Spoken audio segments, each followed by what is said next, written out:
وكان خالي جنك وبن محمد رمضان الفتال العظيم غلق قناتي.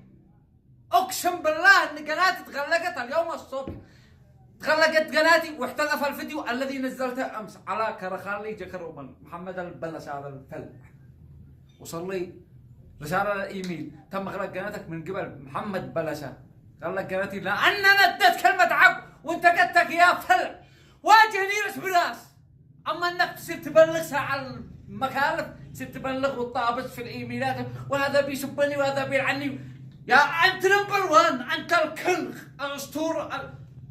ضاربني يا اخي، ضاربني راس براس، ضارب ايش كذا نزل، ضاربني انت تشلب رجل، ضاربني راس براس. اما تصير يا ضاربني يا نذل. صرت طابسها على النسوان.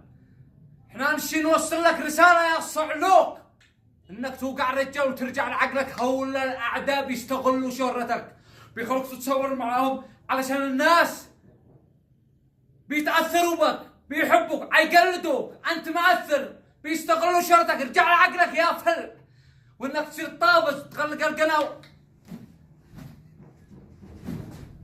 نذل بصباطي القناه، بصباطي تصف القناه لاجل كلمه الحق. يغلقوا القناه و1000 قناه بعدها. بس علي بلغ انذار اسبوع فقط وعاد ترجع القناه وش ارجع لك وسنوجه تحدي بتحدي. والسلامي للصعايده اللي في مصر، سلامي لكم. وعقلوا صاحبكم كرخالي جكروهم، عقلوا محمد بلشه، عقلوه ورجعوه لا عقله. انتم صعايده وعسرين وقبائل ورجال، عقلوا صاحبكم. السلام عليكم ورحمه الله وبركاته. اعمل اشتراك وفعل الجرس ياد وسمعني احلى